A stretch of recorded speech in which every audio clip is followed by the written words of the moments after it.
The Night Watcher. My name is Eve. I'm 23 years old and have just gotten my license as a registered nurse here in the Philippines. I now work the night shift as an ICU nurse in a public hospital in our city. My shift usually starts at 10 in the evening. I log in and check on the endorsements made by the previous shift. Oftentimes, I get to have a short chat with some of the patient's watchers, so I become familiar with most of their faces and names. By midnight, I usually start my rounds. My partner and I take turns checking on the patients, their vitals, and their medications. I often talk to the patient's watchers about their condition, then head back to the nurse's station. The station sits in the middle of two wings, the north wing, where the ICU is located, and the east wing, where the NICU is. There are 4 nurses on duty, 2 assigned to the ICU and 2 to the NICU. During our shift, we share life stories, jokes, and from time to time, ghost stories to pass the long, quiet hours. Around 3 a.m., we take our breaks. One nurse from each wing rests while the other covers the station.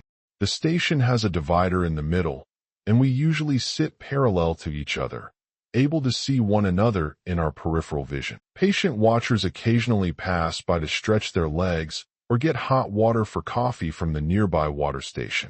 By my second month, I had already adjusted to the routine. I'd seen patients come and go. That month, a few elderly patients were confined in the ICU, and 2 infants were being treated in the NICU. One night, after finishing my rounds and settling back at the station, an old lady caught my attention. She was slowly walking across the corridor toward the ICU. Her body hunched over from age, her slippers dragging across the floor with a soft, hissing sound. I asked my partner, Carla, if she knew which patient the old lady was watching over. She shook her head, saying she hadn't seen her before. Maybe she was just a reliever for another watcher. I shrugged it off. The next night, I saw her again, dragging her feet down the hallway. This time, my curiosity got the best of me. I told Carla I was going to check who the old lady was visiting. She nodded, and I tiptoed to the end of the hallway. When I peeked around the corner, I saw nothing. The corridor was empty. Confused,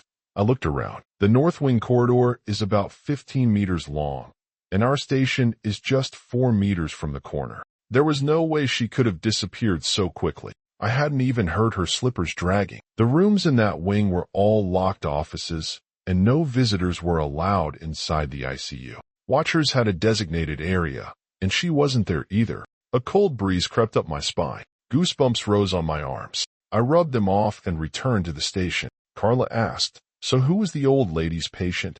I gave her a blank stare and said she wasn't there. She laughed nervously, thinking I was joking. But when she went to check herself and came back pale and shivering, she quietly said she couldn't have gone that fast, not with the way she walked.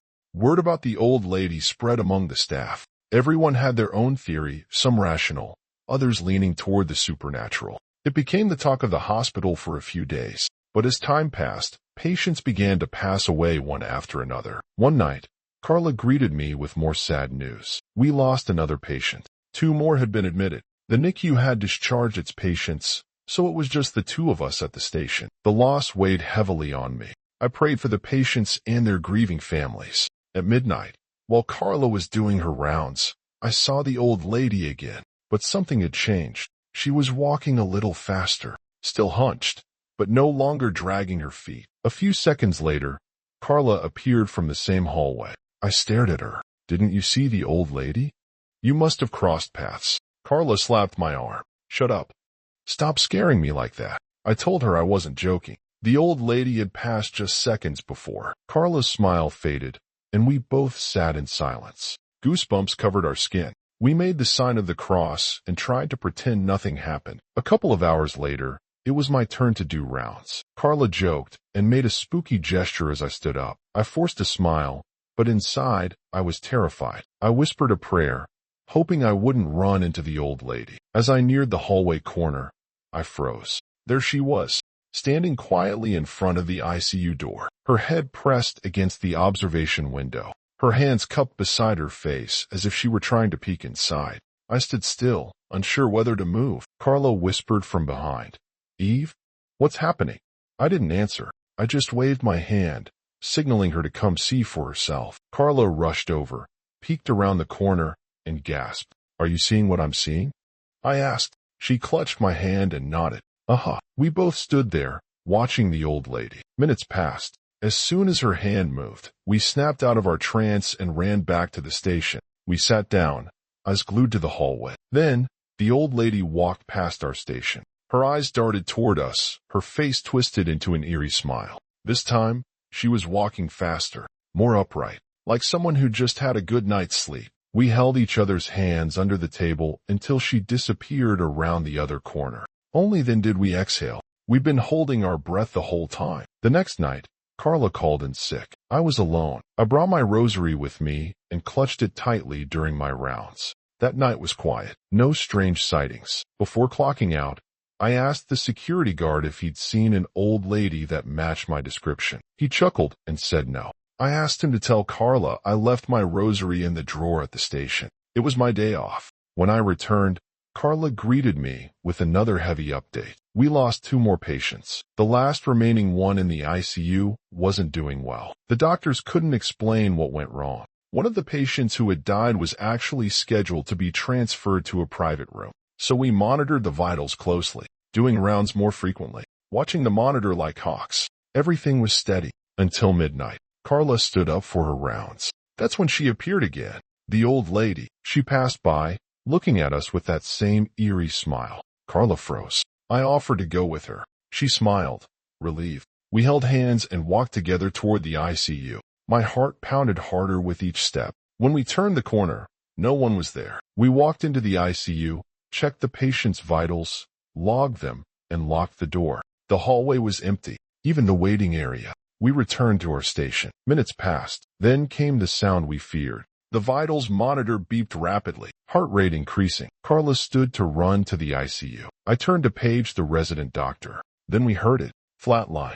And there she was, the old lady, gliding across the hallway, no longer hunched, standing tall, her eyes locked onto ours. That same smile still painted on her face. We froze. Chills ran down our spines. Goosebumps all over. Then Carla shouted, "Call the doctor, quick."